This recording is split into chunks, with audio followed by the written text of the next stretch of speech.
trying to think of specifics. There's a Yeah. lot of them.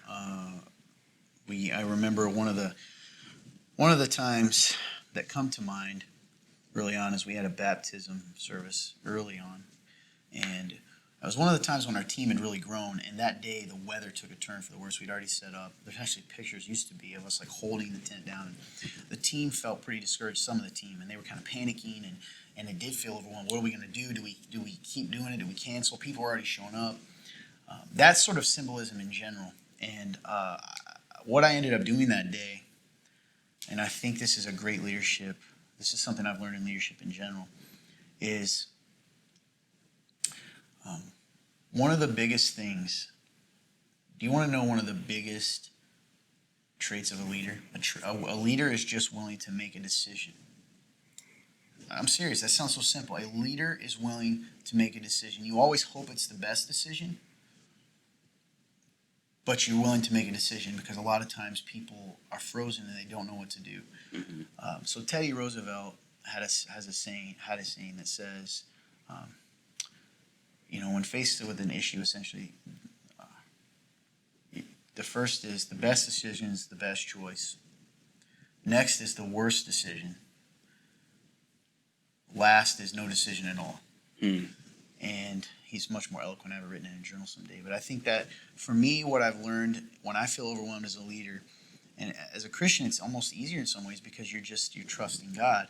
But I recognize that the people have put their faith in me for a reason, even if I don't see it. Yep. So it's arrogant of me not to serve and do it. So I walk. Really I just walk. It's convicting. And just do it, You just do it. You lead. Lead is serving. Leadership is serving and making decisions and doing it and walking first and saying, okay, we're going this way, follow me. And yeah, absolutely. Most of the time, if you have time, you want to be able to get people on board and get them to see the vision of where they're going. But sometimes it's literally just making that decision and going forward and doing it. Regardless of, and trusting that even if something unexpected comes or it doesn't go the way you want, you'll adjust as needed. So I think that's it. Being decisive, making a decision is always better than just sitting there. And when you're feeling overwhelmed, that's what I do. I just make a decision. And that's something that I think I've shared this on here before, but I had a mentor tell me this one time. He said, Todd, if you want to change direction of a ship, you have to start moving, right? A big ship doesn't turn. You can't turn a ship in water just immediately. You have to pick a direction, and then you can slowly adjust as you go. And I think that's the way it is with leadership.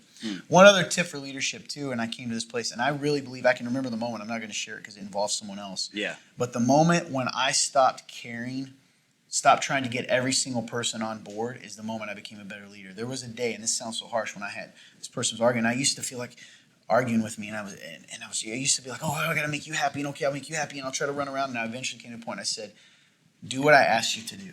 Yep. And that was a turning point for me. Because even though the person was upset, you know what's weird? When I found out they did it. Yep. And I think it makes the life easier for the people that are following you. Even if they don't like it in the moment, it makes their life easier because you've made a decision.